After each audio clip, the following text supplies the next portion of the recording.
Imagínense, me invadió una sensación extraña, casi una premonición. Algo me decía que algo terrible se avecinaba y la única salida era ocultarlo. No les diré cómo sugerí que hiciéramos esto, pero tan pronto como dejamos la carretera y regresamos a nuestro estado natal, las luces de la policía nos rodearon. Ya tenía muchos amigos en las pandillas carcelarias, personas con las que pasaba mucho tiempo. Y no pasó mucho tiempo, 2 o 3 días en la cárcel, como máximo, antes de que estuviera inhalando metanfetamina. En el pabellón donde estaba, unos chicos empezaron a compartir agujas, a inyectarse Subutex, y pronto nos quedamos todos desmayados en las camas. Así viví. La pandilla no perdió el tiempo. Este está marcado, dijeron. Tienes un objetivo en tu espalda. Y la orden era clara, tenía que ir hacia el tipo y darle una paliza. De repente me desperté en mi litera, sin entender cómo llegué allí. Fue entonces cuando junté las piezas. Me noqueó.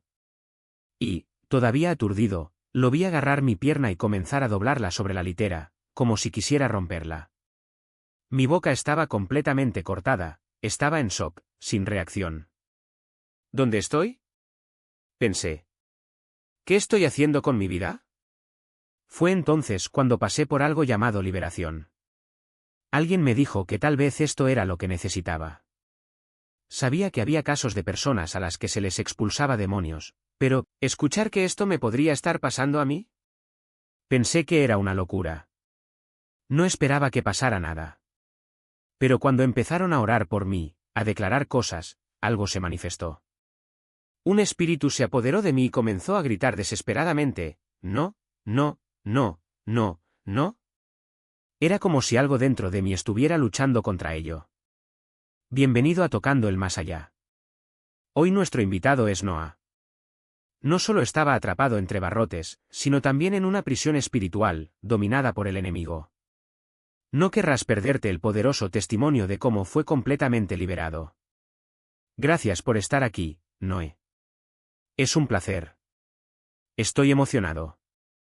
Entonces, ¿por dónde te gustaría empezar? Voy a volver a mi infancia. Mis abuelos me criaron desde que tenía aproximadamente 1 año.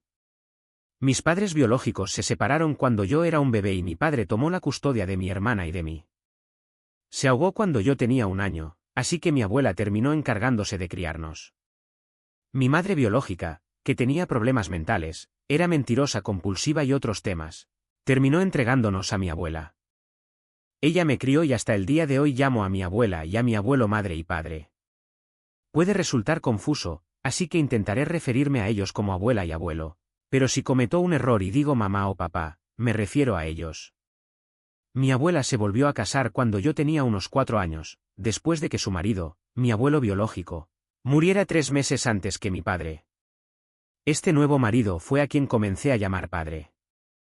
En general, tuve una infancia relativamente normal con 2 padres en casa. No los veía como abuelos, sino como mis verdaderos padres, y me trataban como a su hijo. Pero en esa casa había mucho enfado. Ambos eran cristianos, yo crecí en un hogar cristiano y mi abuela estaba llena del Espíritu Santo, una verdadera guerrera de oración. Gracias a Dios por eso. Pero el ambiente estaba lleno de palabras duras, negatividad y peleas constantes. Cuando era muy pequeña, tal vez 3 años, mi bisabuelo abusó de mí, no mi abuelo biológico, sino el marido de mi bisabuela. No lo recuerdo todo, pero algunas imágenes quedaron grabadas en mi memoria y me dejaron una profunda huella. Me hipersexualizó desde temprana edad. Recuerdo haber tenido pensamientos que un niño no debería tener. Entre los 10 y los 12 años sucedieron muchas cosas al mismo tiempo. Fui abusada nuevamente, esta vez por el novio de una prima. Me mostró vídeos y otras cosas, y se convirtió en una adicción casi instantánea en mi vida. Una adicción grave. Mientras tanto, en casa las cosas empeoraron. Las peleas verbales dieron paso a la violencia física. La tensión entre mi abuela y mi abuelo aumentó, y fue en ese momento que comencé a notar actividad demoníaca a mi alrededor. Recuerdo haber empezado a sufrir parálisis del sueño. En ese momento no sabía qué era, pero me despertaba en medio de la noche, inmovilizado en la cama. Había un programa en Disney Channel sobre el hombre del saco que siempre evitaba porque me asustaba. Nunca la vi, ni siquiera el tráiler. Pero una noche me desperté paralizado, sin poder cerrar los ojos, como si algo me obligara a mirar esa escena. No fue un sueño, podría buscar el momento exacto en YouTube ahora mismo. Me quedé allí, atrapada, incapaz de apartar la mirada. Esto sucedió algunas veces. Con todas las peleas y conflictos, mis abuelos terminaron divorciándose. Fue entonces cuando empeoré. Me volví extremadamente violento, lleno de rabia, peleando en la escuela todo el tiempo, intimidando a otros estudiantes. Me suspendieron tantas veces que la escuela tuvo que contratarme a tiempo parcial, solo en las materias principales. Al año siguiente, casi al final, me expulsaron. Al 8º año me dejaron volver a tiempo completo, pero a los pocos meses me volvieron a contratar a tiempo parcial. La policía vivía en la escuela y en casa. Tenía rabietas tan fuertes que rompía tazas contra la pared. Mi abuela me llevó al hospital varias veces por romperme los nudillos y las manos. Era pura ira y nadie sabía cómo tratar conmigo. Terminó llevándome al médico y prescribiéndome medicación. No estoy aquí para juzgar los medicamentos, pero en mi caso no funcionó. Simplemente me hizo sentir más letárgico y aún más difícil concentrarme en la escuela. Fue en ese momento cuando comencé a tener sensaciones extrañas, casi demoníacas. Me miré al espejo y sentí ganas de hacer muecas de miedo. No sé cómo explicarlo bien, fue algo muy extraño. Y estas sensaciones no hicieron más que aumentar. Creía en la salvación, pero vivía como si él no existiera. Cada vez que sucedía algo sobrenatural, sentía un escalofrío por la espalda, una mezcla de miedo y fascinación. Era como si algo me acercara pero al mismo tiempo me alejara. Quería entender, quería demostrar que era real, que no era solo mi mente jugando una mala pasada. Entonces comencé a investigar, a devorar libros sobre ocultismo, posesiones, rituales. No porque quisiera involucrarme, sino porque necesitaba respuestas. Y cuanto más me sumergía, más parecían responder las cosas a mi alrededor. Una noche, después de ver un documental sobre exorcismos, decidí hacer una prueba. Tomé una libreta vieja y escribí una pregunta, algo como «¿Estás aquí?», y esperé. No sé qué esperaba, tal vez un viento, un ruido, cualquier señal.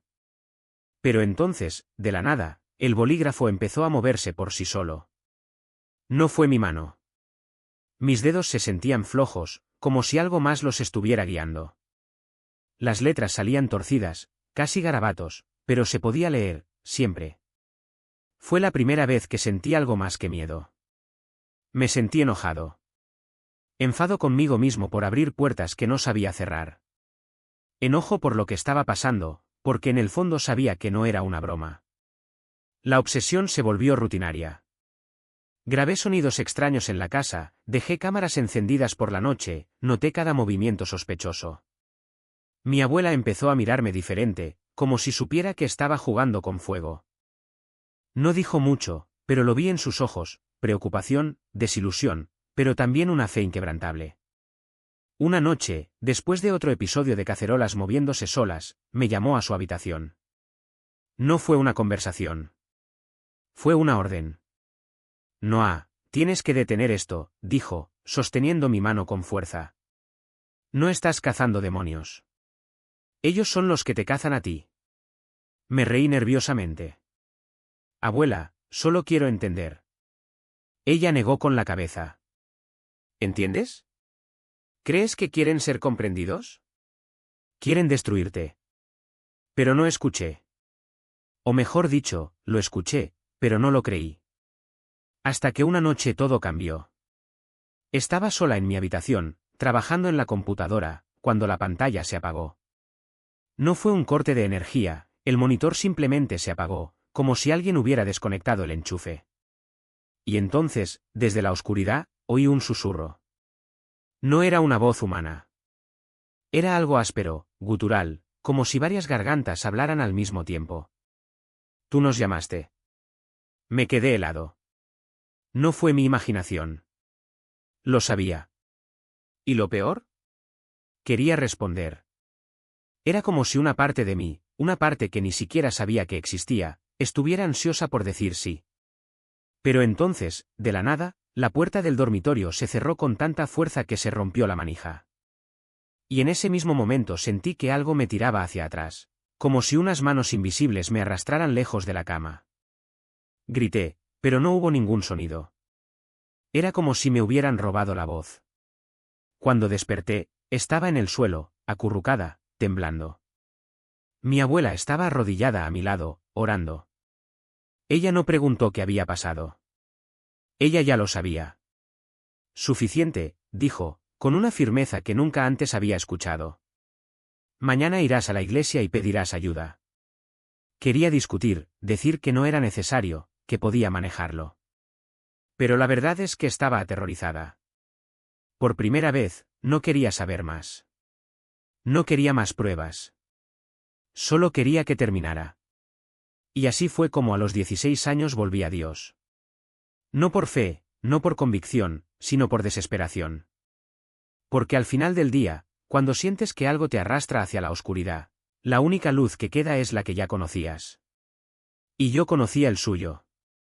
Sentí como si algo dentro de mí se estuviera rompiendo.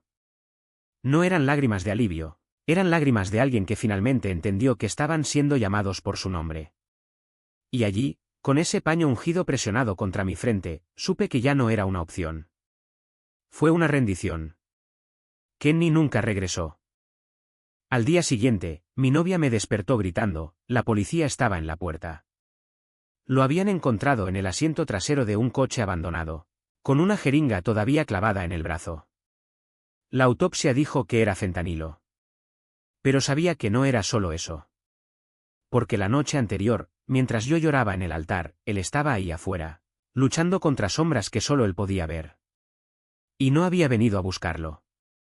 La culpa me carcomió durante meses. Fui a la iglesia, leí la Biblia, oré, pero todo parecía vacío. Hasta que una noche soñé con él. No fue un sueño cualquiera. Era como si estuviera frente a mí, sonriendo, pero con los ojos vacíos. Y luego dijo, ¿crees que me fui? Solo estoy esperando que termines lo que empezaste. Me desperté sudando y con sabor a metal en la boca. Y fue entonces cuando entendí, Dios no me salvó para que pudiera quedarme quieto. Él me salvó para que pudiera luchar. Empecé a asistir a reuniones de recuperación, no solo para mí sino para los demás. Kenny había sido mi espejo y no quería que nadie más viera su reflejo en él. Un año después, estaba frente a un grupo de adolescentes contando mi historia. No como héroe, sino como superviviente. Porque al final del día, la fe no se trata de no caer nunca. Se trata de tener a alguien que te levante cuando ya no puedas moverte. Y hoy, cuando miro hacia atrás, veo que la desesperación que me llevó de regreso a Dios no fue debilidad. Era la única manera en que podía alcanzarme. Porque a veces, la única manera de ver la luz es cuando la oscuridad se vuelve tan espesa que no queda nada que perder. Allí, frente a mí, alguien me preguntó, ¿estás lista para entregar verdaderamente tu vida a Dios? Y dije que sí. No fue un sí cualquiera. Fue un sí que me desgarró el pecho, que salió de mi alma, como si cada palabra que había dicho antes fuera solo un ensayo para ese momento. Y luego oró por mí. No fue una oración bonita, llena de florituras. Era crudo, urgente, como si Dios estuviera allí, con su mano en mi hombro, diciendo, ahora es el momento. Y algo cambió esa noche. Ya le había dicho que sí una semana antes, pero esta vez fue diferente. Fue como si el Espíritu Santo hubiera descendido y me envolviera por completo, como un fuego que no quema, sino que consume todo lo inútil. Lloré todo el camino a casa, conduciendo con lágrimas que nublaban mi visión, pero veía más claro que nunca. Porque allí, en medio de esa oscuridad que pensé que me definía, solo soy un adicto. Simplemente estoy destrozado, Dios me habló. No con truenos, no con voces del cielo, sino con una certeza que llegaba hasta los huesos. Sé exactamente dónde estás. Y, sin embargo, te amo. Llegué a casa todavía llorando y le conté todo a mi novia. Fuimos al baño, porque era el único lugar donde podíamos hablar sin que nadie nos oyera. Apenas podía hablar, las palabras salieron entre sollozos, y entonces, algo pasó. Algo que todavía no sé cómo explicar. Ella me miró y dijo, ¿sentiste eso? ¿Ese frío? No había sentido nada. Pero en el segundo siguiente, fue como si un cuchillo me atravesara el pecho. No podía respirar. Era como si alguien estuviera apretando mis pulmones, como si el aire se hubiera convertido en cemento. Llévame al hospital, le dije. Ahora. Al día siguiente nos despertamos con el teléfono sonando. Era su madre, gritando, «¡Está muerto! ¡Kenny está muerto!». No lo creí. No podía creerlo. Kenny, mi mejor amigo, mi hermano de otra madre. Pasamos la Navidad juntos, jugando videojuegos, riendo, fumando, pero, sobre todo, viviendo. Y de repente ya no estaba allí. La noticia me golpeó como un puñetazo en el estómago. Me metí en la ducha y lloré como un niño, tratando de entender cómo el mundo podía seguir girando después de eso. No sé si lo que me pasó esa noche, ese dolor en el pecho, esa falta de aliento, tuvo algo que ver con su muerte. No sé si fue coincidencia o si Dios me estaba mostrando, de alguna manera, que el final estaba más cerca de lo que imaginaba. Solo sé que, en ese momento, algo en mí se rompió. Y se rompió de una manera que no pudo repararse. Ya no podía fingir que tenía el control. Salí de la ducha, recogí todas mis cosas, las pipas, los encendedores, todo lo que me unía a esa vida, y las llevé al patio trasero. Con un martillo rompí cada pieza hasta que no quedó nada reconocible. Luego cavé un hoyo y enterré los pedazos. Se acabó, dije. ¿Él llega? Y era verdad. Porque después de la muerte de Kenny, nada volvió a ser igual. El dolor era demasiado grande para seguir mintiéndome a mí mismo. Fue mi compañero en todo momento.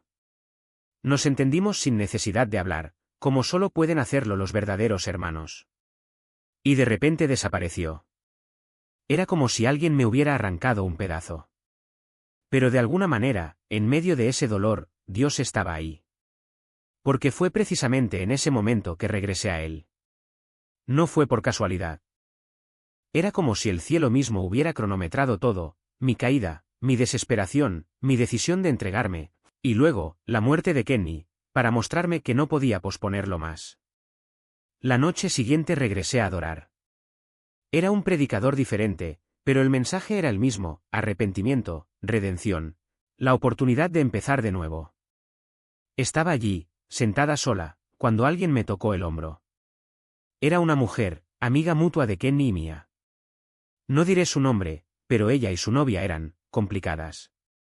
La novia se metió con cosas que no debería haber hecho y ambos supieron cómo arrastrarme de nuevo al agujero. Ella me llamó fuera de la iglesia, en medio del servicio. Mi novia quiere hablar contigo, dijo. Sabía lo que eso significaba. Querían llevarme a fumar. Acababa de enterrar mis pipas, acababa de decir basta. Pero aún así fui. Porque el enemigo sabe exactamente dónde eres débil. Y en ese momento, mi debilidad era el recuerdo de Kenny. Rindámosle homenaje, dijeron. Solo un porro, en su memoria. Sabía que era una trampa. Sabía que era el diablo usando el dolor para arrastrarme hacia atrás.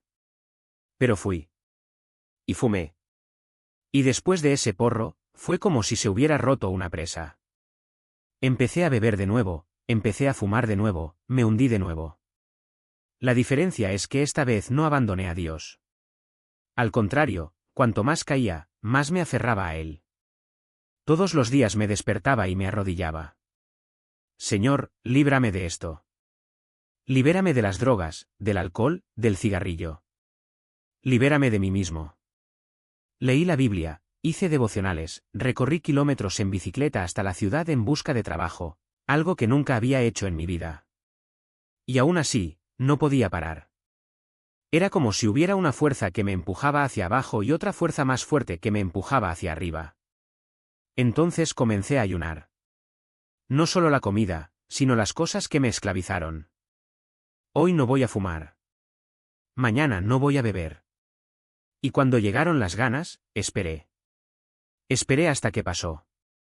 Hasta que una noche, acostada en la bañera, sentí que necesitaba hacer algo más que resistirme. Necesitaba pelear.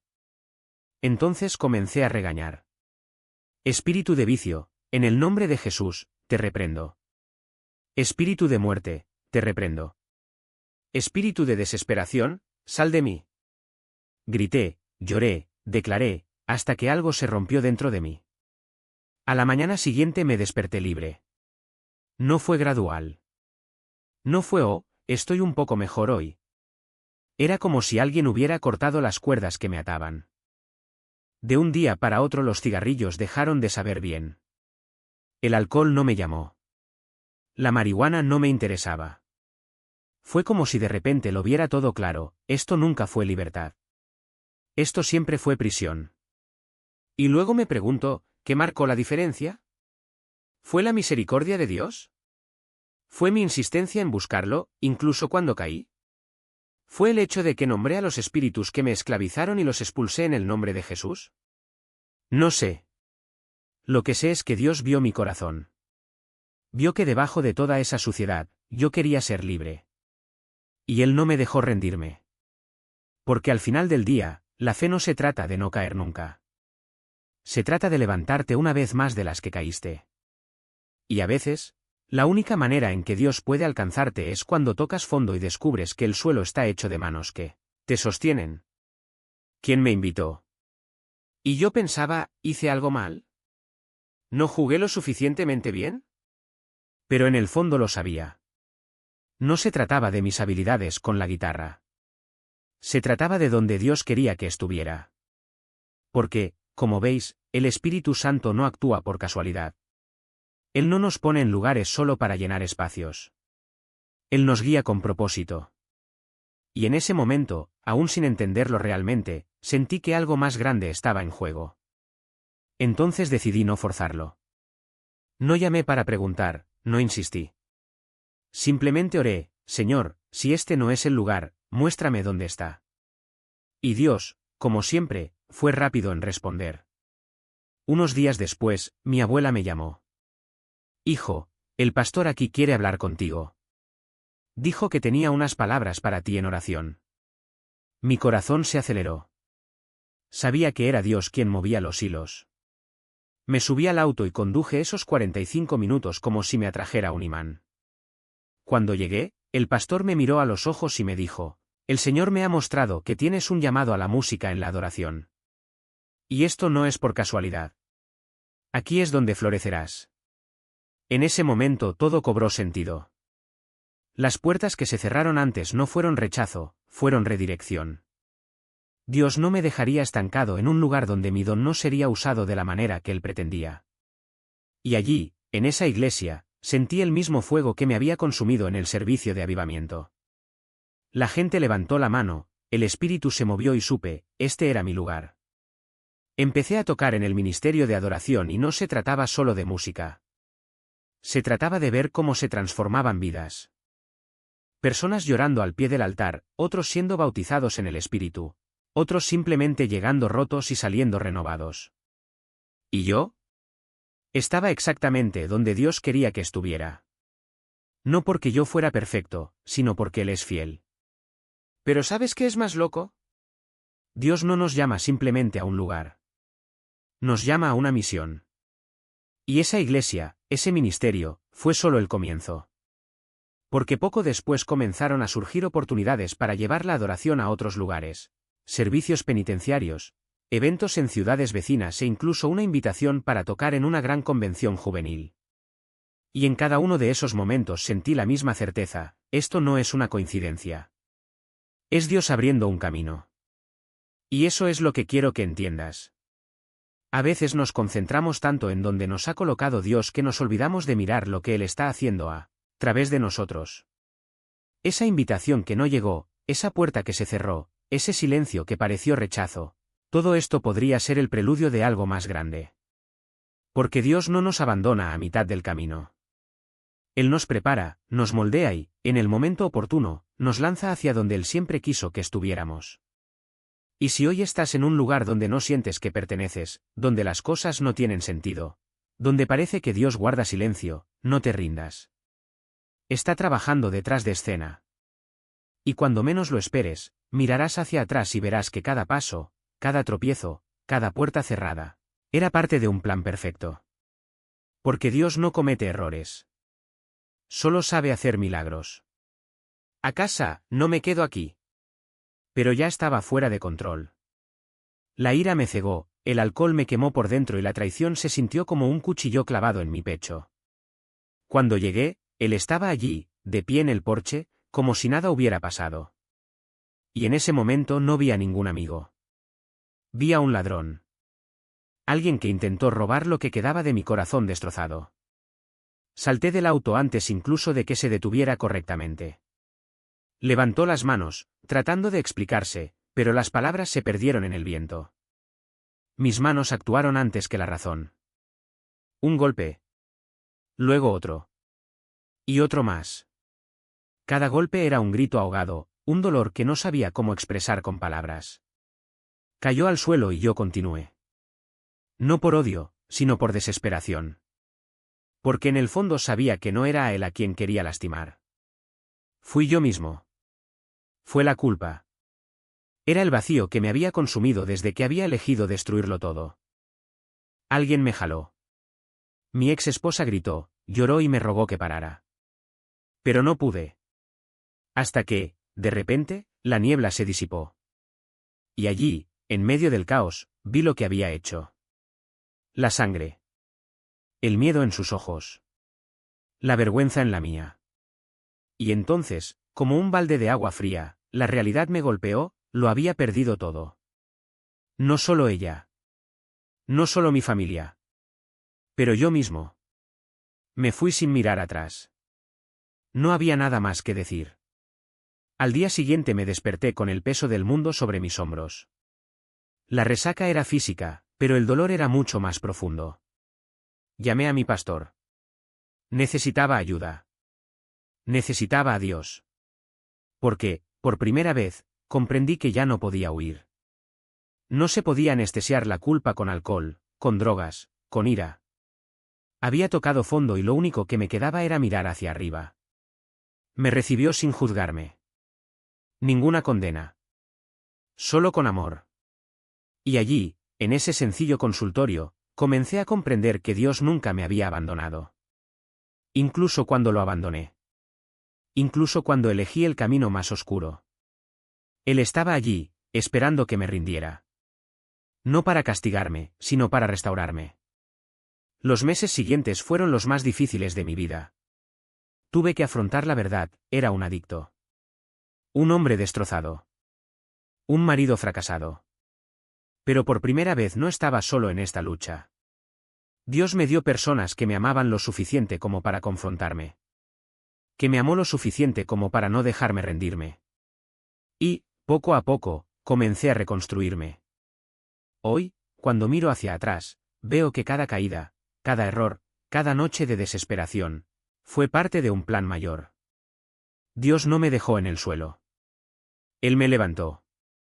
Y me mostró que incluso en mis peores decisiones, Él todavía tenía un propósito para mí. Porque el amor de Dios no es condicional. Él no nos ama porque seamos perfectos. Él nos ama porque es perfecto. Y es este amor el que nos transforma. Si estás leyendo esto y te sientes perdido, destrozado, como si no quedara esperanza, te digo, no te rindas. Dios no ha terminado contigo. Lo que el enemigo planeó para destruirte, Dios lo usará para levantarte. Pero debes dar el primer paso. Necesitas rendirte. Necesitas dejarlo entrar. Porque al final, la gracia siempre gana.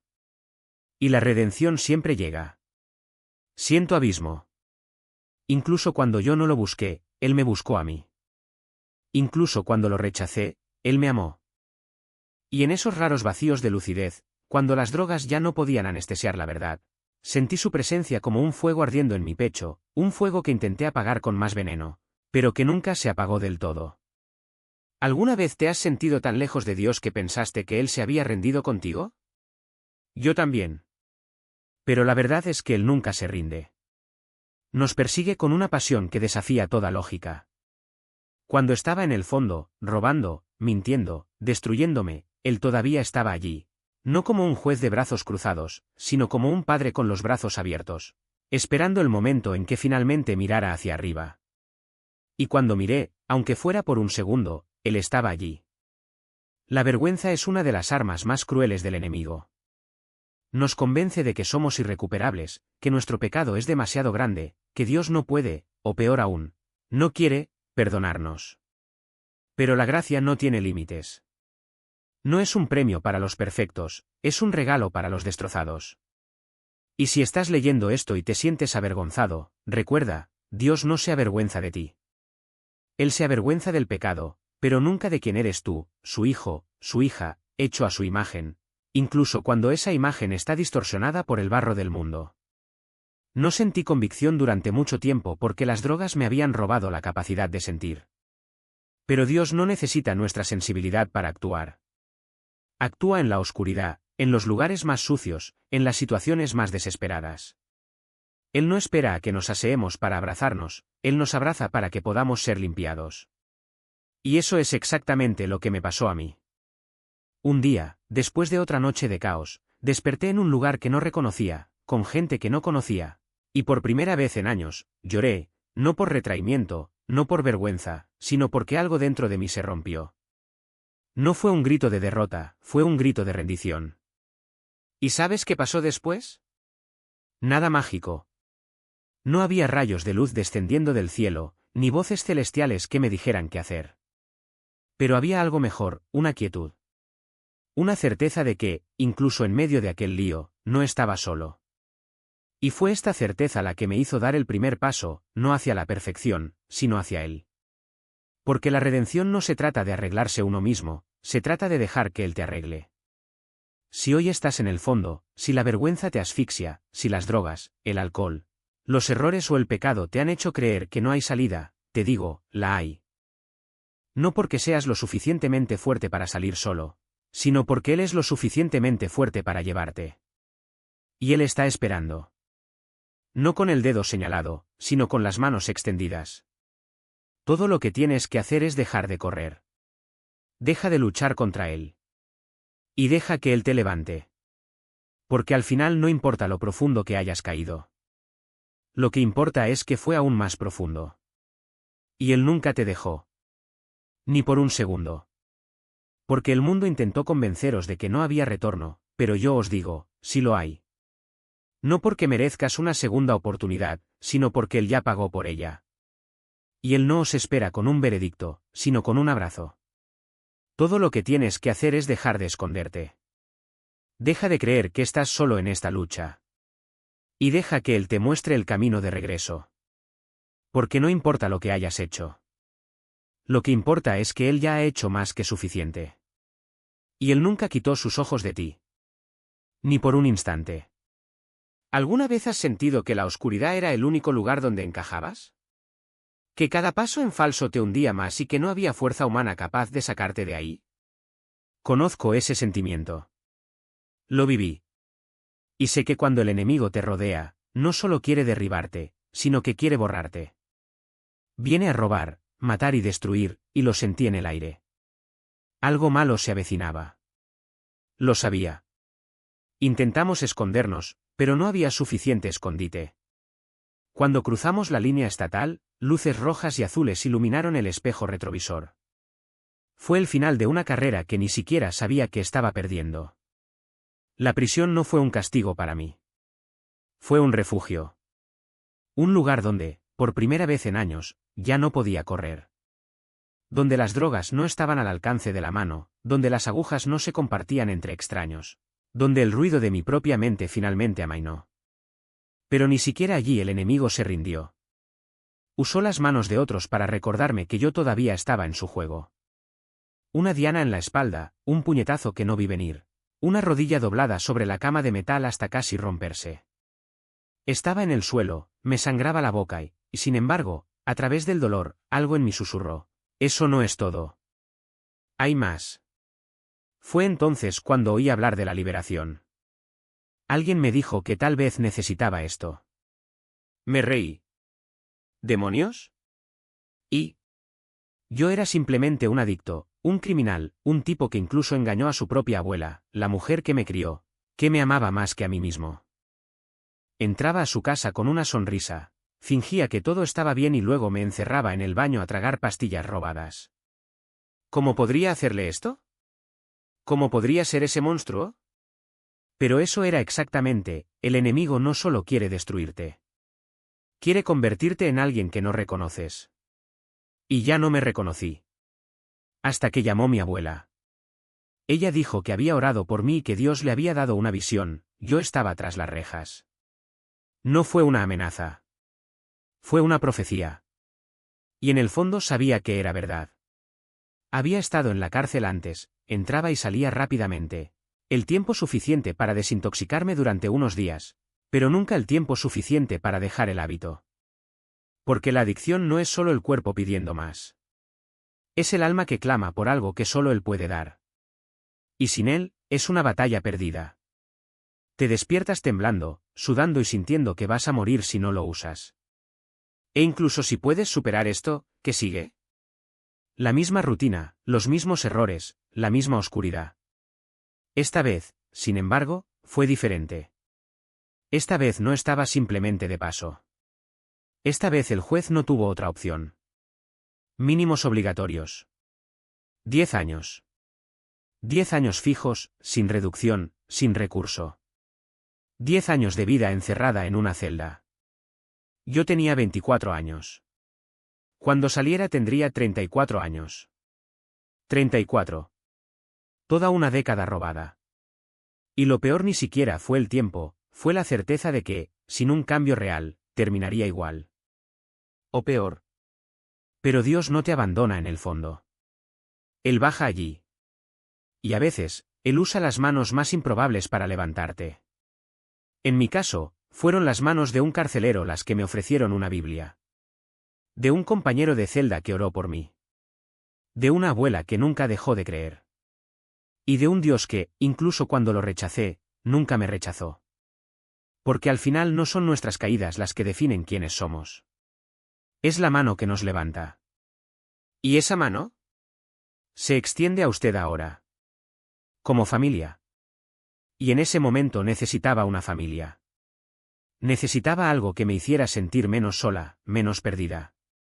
Pero lo que me ofrecieron no fue amor, fue una trampa disfrazada de lealtad. Y caí en ello como un tonto. 3 días. Eso fue lo que me llevó a desperdiciar 9 meses de oración, de lucha, de casi redención. La metanfetamina estaba allí, brillando como un faro falso, y corrí hacia ella como si fuera la salvación. Pero no fue así. Era solo otra cadena, otro peso que me arrastraba hacia abajo. ¿Y lo peor? Lo sabía. En el fondo, sabía que estaba cambiando 3 años de libertad condicional por una sentencia mucho más larga, una que no se mediría en días o años, sino en vidas desperdiciadas. Mi amigo, el mismo que me protegió, que me dio café, que me llenó la caja de comida, fue el mismo que me ofreció la droga. No vio el daño en eso. Para él era normal. Para mí fue un paso atrás. Pero la vergüenza de decir que no fue mayor que el miedo de volver a ser quien era antes. Entonces dije que sí. Y en ese momento sentí que Dios se había alejado. Como si Él me hubiera dado una oportunidad, una puerta abierta para salir de ese infierno con dignidad, y yo hubiera elegido volver a saltar a las llamas. Pero Dios no se da por vencido con nosotros, ni siquiera cuando nos damos por vencidos con nosotros mismos. Incluso usa nuestros errores para mostrarnos el camino. Y eso es exactamente lo que pasó. Porque después de unos días de hundirme en esa niebla química, algo dentro de mí se rompió. No fue un arrepentimiento dramático, no fue una epifanía. Era un cansancio profundo, un agotamiento que provenía de años de luchar contra mí mismo. Y entonces, por primera vez en mucho tiempo, lloré. No por lástima, no por miedo, sino por una claridad brutal, ya no quería eso. Esa noche, solo en mi celda, tomé la Biblia que el carcelero me había regalado meses antes. Las páginas estaban arrugadas, algunas rotas, pero las palabras seguían ahí. Y por primera vez los leo. No como un ritual, no como una súplica desesperada por un milagro, sino como alguien que finalmente estaba dispuesto a escuchar. Y ahí, entre esas líneas, encontré algo que nunca antes había entendido. Dios no me amaba a pesar de mis errores. Él me amó a través de ellos. No fue fácil. Los días siguientes fueron una batalla. La necesidad de consumir todavía estaba allí, palpitando como una herida abierta. Pero ahora tenía una verdadera elección, seguir ahogándome o agarrarme de la mano que nunca me había soltado. Y esta vez elegí agarrarlo. Elegí creer que incluso en el fondo, incluso cuando no lo merecía, había una salida. Y esa salida no era una puerta mágica, era un camino. Un camino estrecho y difícil, pero que vale la pena recorrer. Porque al final, no son nuestros reveses los que definen quiénes somos. Es el coraje de defenderlos. ¿Y ese coraje? Ella ya está dentro de ti. Solo hay que despertarlo. Marca de los 3 puntos tatuados en mi cara, un símbolo que, en algún momento, había soñado llevar. Pero allí, hojeando aquellas páginas, sucedió algo extraño, las palabras ya no eran solo letras. Se quemaron. Como si cada verso fuera un espejo vuelto hacia mí, mostrando no el hombre que quería ser, sino el hombre que ya era y el hombre en el que estaba a punto de convertirme. Y luego llegó el día en que el peso de esa elección se volvió insoportable. No fueron relámpagos que cayeron del cielo, ni una voz atronadora en los parlantes de la prisión. Fue más simple, más cruel. Fue un susurro en medio del ruido ensordecedor de los barrotes, las voces, los pasos resonando en el cemento. Un susurro que decía, ¿de verdad crees que esto te salvará? Y por primera vez me detuve para responder. No con palabras, sino con el silencio de quien por fin ve la trampa. Porque el estatus no era poder. Era un collar. La violencia no era respeto. Era miedo disfrazado de lealtad. ¿Y esos hermanos que me ofrecieron protección? No me estaban levantando, sino que me estaban hundiendo más profundamente, solo que ahora con una cadena en el tobillo. Una cadena que yo mismo había forjado, eslabón a eslabón, con la ilusión de que pertenecía a algo mayor. Pero lo que no sabían, lo que me llevó un tiempo comprender, es que la verdadera fuerza nunca estuvo en el grupo. Fue en el momento en que decides que ya no lo necesitas. En el momento en que te miras al espejo, y en lugar de ver a un soldado en una guerra sin sentido, ves a un hombre capaz de elegir su propia batalla. ¿Y el mío? No fue contra otros. Iba en contra de la mentira que había estado alimentando, que necesitaba ser alguien para merecer ser salvado. Así que cuando amaneció y el llamado a otra ronda de violencia resonó en los pasillos, no me levanté. No corrí. No grité. Simplemente respiré hondo y dejé que el silencio hablara por mí. ¿Y sabes qué pasó? Nada. Absolutamente nada. Nadie vino a buscarme. Nadie me castigó. Porque, en el fondo, todos allí ya sabían lo que yo empezaba a descubrir, que la mayor rebelión no es desafiar al sistema, sino negarse a ser una parte más de él. Y fue así, en medio de ese caos, que entendí una verdad simple, pero que lo cambiaría todo. No hay que ser el más fuerte, el más cruel o el más temido para ser libre. Solo hay que ser lo suficientemente valiente como para decir basta.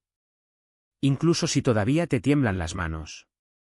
Incluso si tu voz todavía flaquea. Incluso si por un segundo tienes miedo de que nadie te escuche. Porque al final la libertad no es un lugar al que escapar.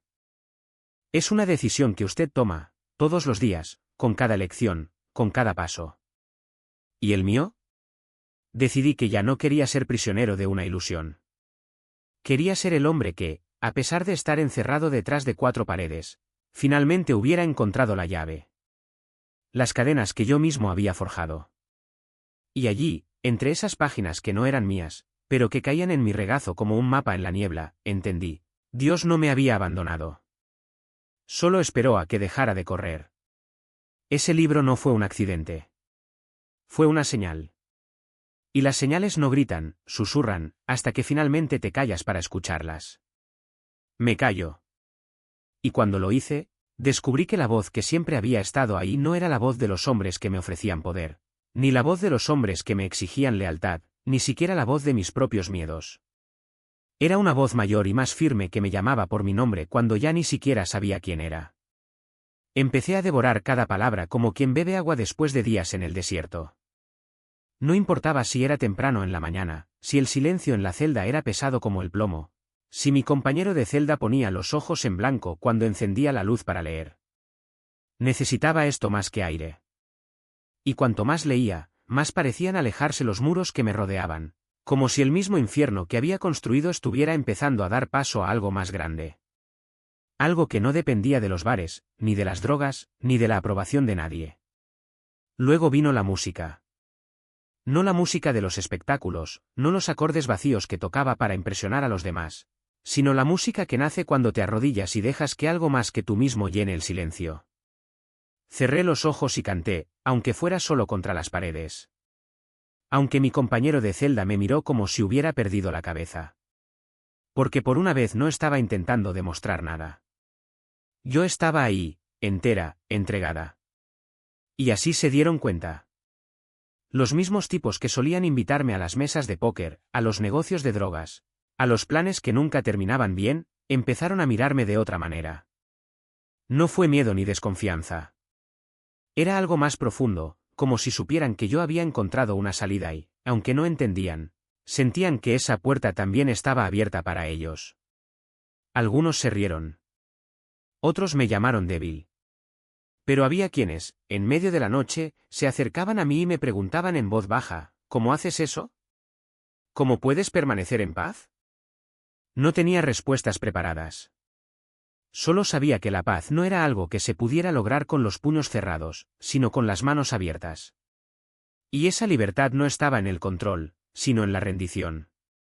Hasta que un día descubrí la verdad sobre mi compañero de celda. Me había delatado. No por malicia, sino por miedo, miedo a ser arrastrado conmigo. Al principio, la ira ardía como ácido. ¿Cómo podría? ¿Después de todo? Pero entonces recordé las palabras que yo mismo había leído, perdona, no 7 veces, sino 70 veces 7. Y me di cuenta de que el perdón no era un favor que le estaba haciendo. Fue un regalo que me hice a mí mismo. Porque, al final, la prisión más cruel no fueron las rejas. Era el odio que llevábamos dentro. Y ya llevaba demasiado tiempo encadenada a él. Reputación que mantener. Y en ese momento, el orgullo gritaba dentro de mí, no puedes dejar pasar esto. Pensarán que eres débil. Pero entonces, algo más fuerte que el orgullo habló más fuerte. Algo que había aprendido en aquellas noches de insomnio, leyendo las escrituras a la luz de una linterna. Si alguno te golpea en la mejilla derecha, preséntale también la otra. No quería poner la otra mejilla.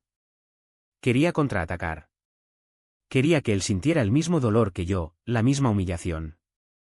Pero allí, ensangrentado, con el labio desgarrado y el cuerpo temblando, comprendí que la verdadera fuerza no estaba en devolver el golpe. Se trataba de no darle al odio el poder de definirme. Los días siguientes fueron una prueba. Cada mirada de los demás reclusos era una pregunta silenciosa, ¿por qué no hiciste nada? Algunos susurraron. Otros se rieron. Pero sabía que, en el fondo, también estaban asustados, porque, en el sistema, la violencia es la moneda de cambio, y cualquiera que se niegue a participar se convierte en un objetivo. O un ejemplo. Mi compañero de celda no volvió a mirarme. Ni siquiera se disculpó. Ni siquiera mencionó lo que había sucedido. Y yo tampoco. Porque a veces el perdón no necesita palabras. A veces es un silencio que dice más que cualquier grito. Pero lo más difícil fue no ignorar las miradas de los demás. Fue ignorar la voz dentro de mí que susurró, fallaste. Debiste haber actuado. Porque en el mundo en el que vivía la debilidad era imperdonable. Y había elegido ser débil. Pero, con el tiempo, me di cuenta de que no era debilidad. Era libertad. Cada vez que decidí no tomar represalias, cada vez que me tragué mi orgullo y dejé que Dios hiciera justicia, me sentí más ligero. Como si, poco a poco, las cadenas que me sujetaban se fueran rompiendo. Y entonces, un día, sucedió algo inesperado. Uno de los tipos más respetados del pabellón, un tipo que todos temían y que se había roto más huesos de los que podía contar, se acercó a mí. Me miró de arriba abajo, como si me estuviera evaluando, y dijo, oye, eres diferente. No fue un cumplido. Fue una observación. Y por primera vez no me sentí juzgada. Me sentí visto. Porque, después de todo, la prisión no estaba hecha solo de barrotes. Estaba hecho de elecciones. Y mi elección era simple, seguir siendo prisionero del odio, o finalmente ser libre. Y en ese instante, algo dentro de mí se rompió. No fue dolor. No fue miedo. Era como si una cadena invisible estuviera siendo arrancada de mi pecho, astilla a astilla, y cada pieza que se soltaba dejaba un vacío que ni siquiera sabía que existía. El grito que salió de mí no fue mío, fue gutural, animal, como si me estuvieran arrancando algo a la fuerza. Y luego, de repente, silencio.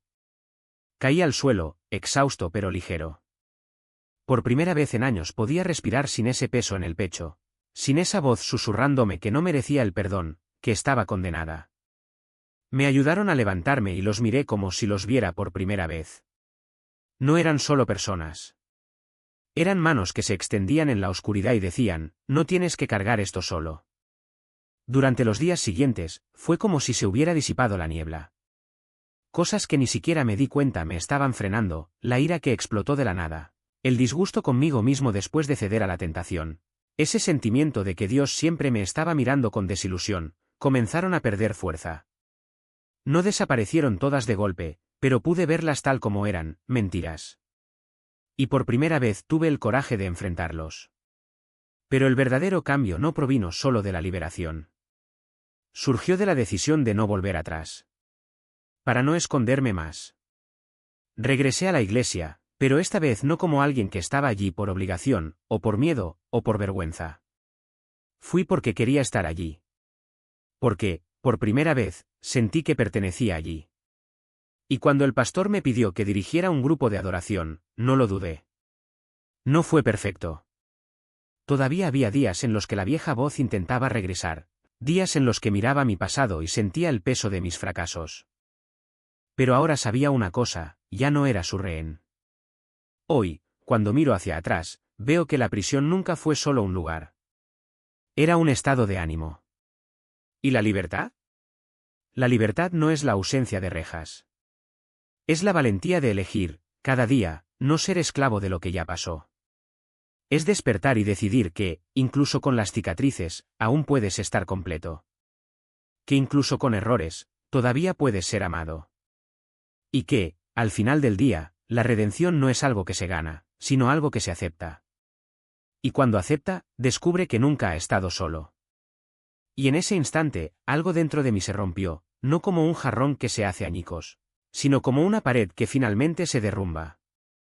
Las lágrimas brotaron sin previo aviso, calientes, incontenidas, como si cada gota llevara años de preguntas sin respuesta. Estaba temblando, no de miedo, sino de alivio.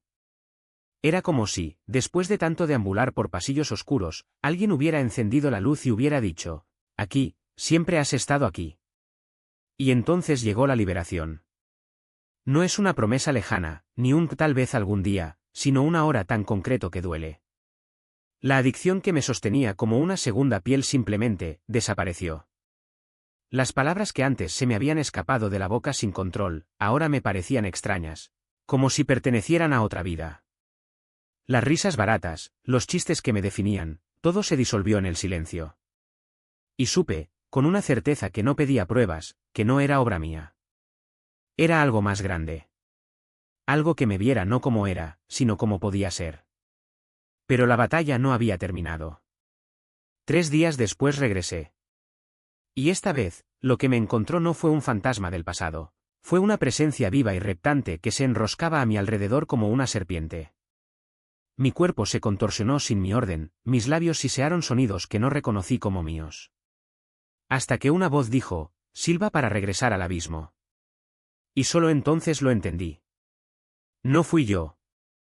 Nunca lo había sido. Me abrazaron, manos firmes, voces que no temblaban.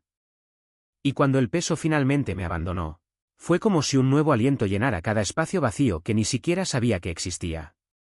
Al día siguiente, unos desconocidos me pararon en la calle. Te ves diferente, dijeron. Más ligero. Como si algo hubiera salido de ti. Y supe que no era solo una impresión. Era la marca de algo que no podía explicarse, solo experimentarse. Pero la verdad más profunda llegó más tarde, cuando me di cuenta de que la libertad no era un punto final, sino un camino. Todavía había sombras, todavía había peleas. La diferencia es que ahora sabía que no tenía que superarlos solo. No necesitaba limpiarme antes de regresar a Dios. Él nunca me había dejado ir. Fui yo quien, durante tanto tiempo, me negué a creer que merecía ser encontrada. Y luego vino el sueño. Las langostas, esa nube oscura y asfixiante, me rodean, me persiguen. Corrí, me escondí, pero estaban por todas partes. Hasta que, dentro de aquel extraño edificio, entre pasillos que no conducían a ninguna parte, entendí. No eran los insectos los que me asustaban. Era soledad. La idea de que, incluso rodeado de gente, todavía podría estar perdido. Hasta que ella, esa presencia tranquila a mi lado, me guió. Y en cada puerta que abrí, en cada rostro vacío que encontré, busqué a un padre que nunca apareció. Pero al final, no era él a quien necesitaba encontrar. Fui yo mismo. El niño que, durante años, creyó que la redención era algo que debía ganarse, cuando en realidad siempre era una invitación, abierta, paciente, esperando que yo dijera que sí. Me asustaron. Era soledad. La idea de que, incluso rodeado de gente, todavía podría estar perdido. Hasta que ella, esa presencia tranquila a mi lado, me guió. Y en cada puerta que abrí, en cada rostro vacío que encontré, busqué a un padre que nunca apareció. Pero al final, no era él a quien necesitaba encontrar. Fui yo mismo. El niño que, durante años, creyó que la redención era algo que debía ganarse, cuando en realidad siempre era una invitación, abierta, paciente, esperando que yo dijera que sí. Y luego vino el sueño. Una pesadilla tan real que las lágrimas todavía corrían cuando desperté. En el sueño yo estaba allí, en ese corredor interminable, y ella, mi tía, todavía estaba luchando contra el cáncer, pero sus ojos ya no me reconocían. Volvió la cara, indiferente, como si yo fuera un extraño. Y entonces, de repente, todo se distorsionó. Mi novia, que antes era cariñosa, se convirtió en algo grotesco, con la boca muy abierta en una sonrisa demoníaca, la lengua torcida como si quisiera arrastrarme al abismo. Fue entonces cuando entendí, esa puerta al final del pasillo no era una salida. Era el límite. El punto de no retorno. Y cuando grité, cuando me agarré al marco de la puerta con todas mis fuerzas, suplicando perdón, sentí el peso de la verdad, ya sabía a dónde me llevaría. No, no, no, no. Las palabras salieron entrecortadas, cuando algo me atrajo hacia adentro. Y entonces, desesperado, grité, por favor, dame un billete a la patria. Me desperté empapado, mi corazón latía tan fuerte que sentía como si quisiera escapar de mi pecho. El miedo era palpable, pero había algo más, una extraña certeza, como si este sueño no fuera solo una advertencia, sino un llamado. Fui a la computadora y escribí patria. Nunca había usado esa palabra. Ni siquiera había oído hablar de eso. Pero ahí estaba, artículos, libros, referencias a un lugar que no era de este mundo. El cielo es la patria del Padre. Y entonces lo entendí. No fue una coincidencia. Fue una señal. El Espíritu Santo me había dado ese sueño para mostrarme lo que ya sabía, pero insistía en ignorarlo. Mientras deambulaba por pasillos oscuros buscando a mi padre, lo que realmente buscaba era al Padre. Y él no estaba allí. Porque el infierno no es un lugar de encuentros, es el lugar donde se pierde incluso la esperanza de ser encontrado. Corrí a la habitación de mi novia, tratando de explicarle lo que había sucedido, pero las palabras salieron a tropezones, interrumpidas por el pánico. Casi lo vi, era real. Ella me miró confundida, pero no pude detenerme. Necesitaba decirlo. Necesitaba entender. Y entonces, en medio del caos, una pregunta cruzó por mi mente, ¿y si realmente hubiera muerto? Pero mi tía todavía estaba viva. Fue solo un sueño. Solo un sueño, pero tan vívido que parecía más real que la realidad misma. Fue este sueño el que me llevó de regreso a la iglesia. No como visitante, no como alguien que estaba allí por obligación, sino como alguien que finalmente entendió la invitación. Y allí, frente al altar, algo cambió. No fue magia. No fue un milagro instantáneo. Fue el comienzo de una rendición. Una entrega que no pidió perfección, sino voluntad. Señor, no sé cómo hacer esto bien, pero estoy aquí. Incluso cuando fallo, incluso cuando caigo, estoy aquí. Quita de mí lo que me aleja de ti. Aunque duela. Aunque sea lento. Y él se lo quitó. No de una vez, no como me lo imaginaba, sino poco a poco, como pelar una cebolla, capa a capa, hasta llegar al centro. Y lo que encontré no fue un juicio, sino un abrazo. No fue condenación, sino libertad.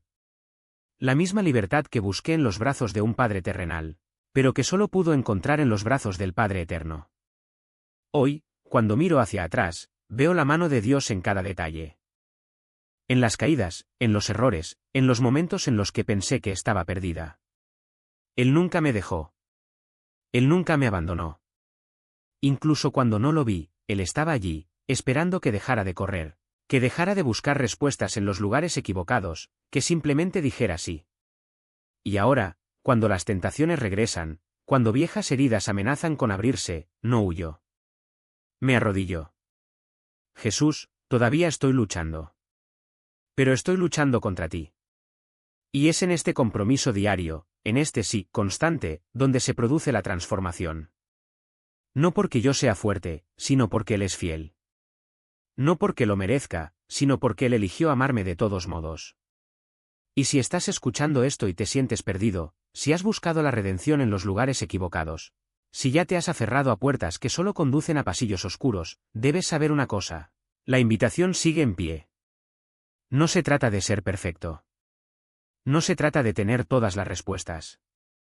Se trata de dejar de correr. Se trata de mirar a aquel que nunca dejó de mirarte. Se trata de decir, aunque sea con voz temblorosa, Padre, estoy aquí. ¿Y te necesito? Porque al final lo único que nos separa del infierno no es nuestra bondad, sino su gracia. Y ella está disponible. Solo di sí.